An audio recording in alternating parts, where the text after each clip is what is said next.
Hey there, welcome to MON DIEU. I'm Olivia McCoy. Today we're going to be making quiche. To start out, we have a bowl that is oven proof, so we can stick this in the oven. It could be glass, it could be metal. We don't want to use plastic. So for our quiche today, we're going to be making our own tart dough. This is the start of a sweet or savory tart dough. It could be really either or. I use it interchangeably. So it's going to be savory today, but it's the exact same ingredients. We are putting in 85 grams of butter or 3 ounces inside of our bowl. We're going to add our vegetable oil. We have 1 tablespoon and 3 tablespoons of water. To this, we are going to add 1 tablespoon of sugar. And then we are going to go into a 410 degree oven. We're also going to add some salt, about a teaspoon of salt. This tart dough method is one of my favorites. You add everything to this heat-proof bowl, you put it in a 410 degree oven for 15 minutes, and you wait for that butter to kind of brown and bubble, and then you add flour. And this is like similar to a hot water pastry crust if you're doing a pie, but it's for a tart, so it's really great. It's a French method, and it's one of my favorites, super easy. So we're gonna go ahead and put this in the oven for 15 minutes. Our butter's ready to come out from the oven. It has a nice golden hue to it, so the butter's kind of starting to brown, and it's bubbling around the edges. Everything is melted and all together, so our butter's ready. We're going to immediately add flour, about a full cup of flour, a little bit rounded, or 160 grams. I like to go by grams because it's pretty exact. So we are going to immediately add this to our butter and stir with a wooden spoon to incorporate. And this is similar to how you would make a pâte à choux or those cream buns, but we're going to be making our tart dough. So be very careful, very hot. We're going to immediately add our flour, making sure you pour it in, no spattering, holding with a cloth. It's super hot. We're just going to stir it to incorporate everything together. Right, so it went from being butter and flour to now a dough that we can work with. We're going to pour this dough into our tart tin. We're using, this one has a collapsible bottom, so when we pull our tart out, it will come out on its own. If we want to, we have a larger size one, then you're going to double the recipe of tart dough. So just multiply the recipe below times 2, and that will fill one that's this size. And you can also use a pie plate that's also going to be double this recipe. This goes straight into our tart tin. And then it gets to be cool with the flour, but if it's a little too hot, you can let it go for a second. We're just going to be pressing this down into our tin.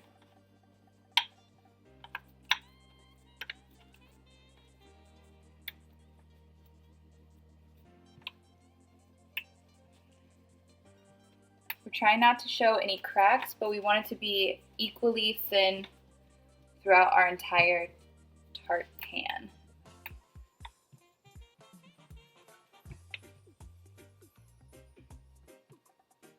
Bring it up against the edges. It's nice because if you feel like you make a mistake, you can fix it really easily with this tart dough.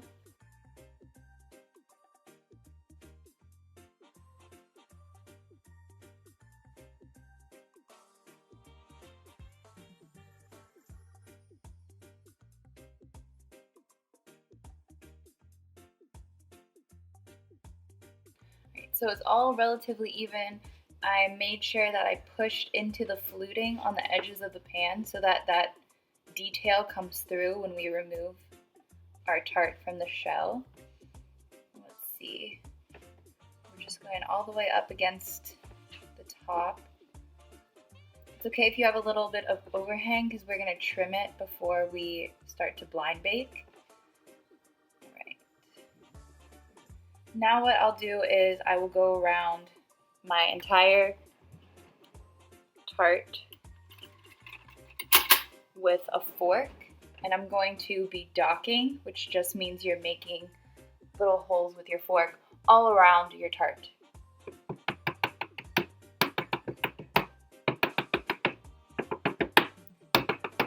So this allows steam to escape, that way that your tart doesn't puff up too much while it's blind baking. I do the sides just a little bit.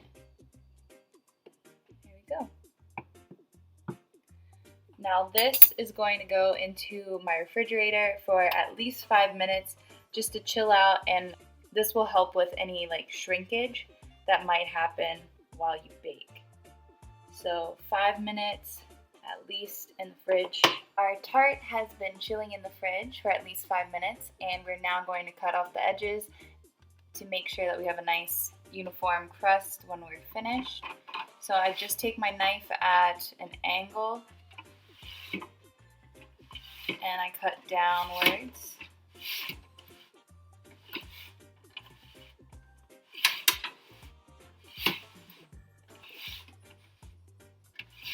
Just along the top of the tart tin. So we can get these scraps out of here.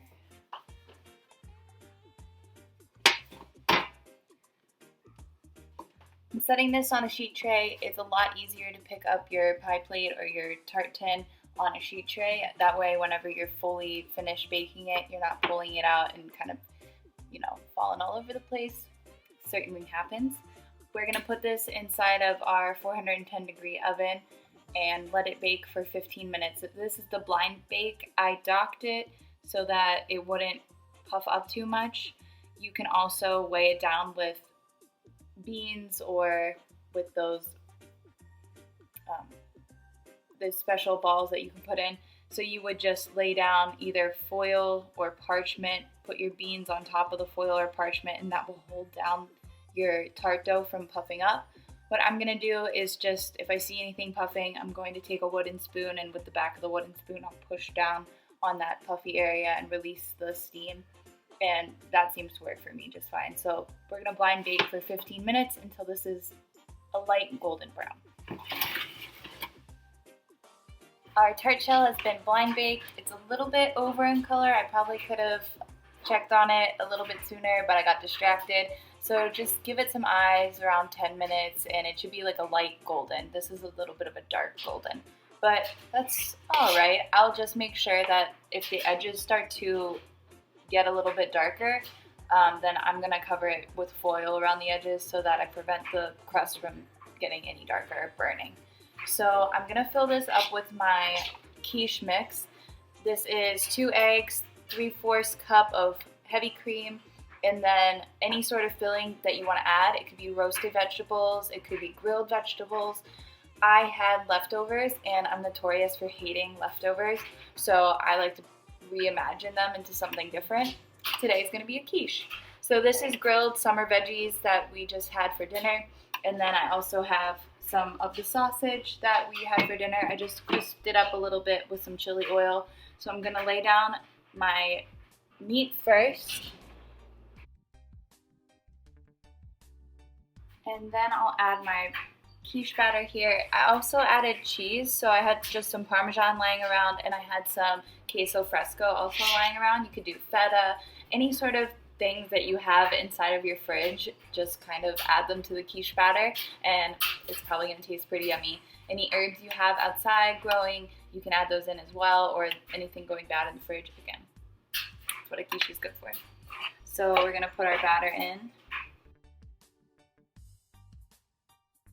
Now we're gonna set this back inside a 375-degree oven for about 20 minutes.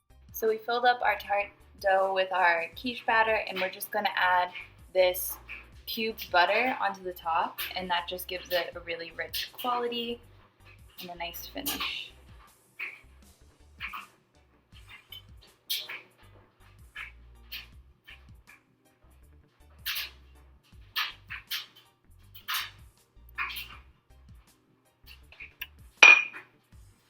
we're gonna go into the oven until our egg is cooked, and it shouldn't wobble too much when it's done. Our quiche is out of the oven. It went in for about 25 minutes at 375, and then I flipped on the broil just to get my top really nice and kind of golden brown caramelization from the cheese and the butter.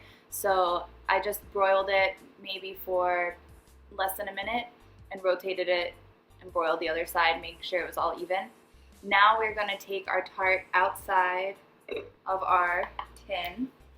I have here just a bowl that's upside down, and I'm going to set my tart onto that bowl, and it'll just pop away from the sides. Et voila! Now we have our quiche ready to be enjoyed. You can serve it at room temperature, or you can serve it hot, warm. I'm serving it warm here.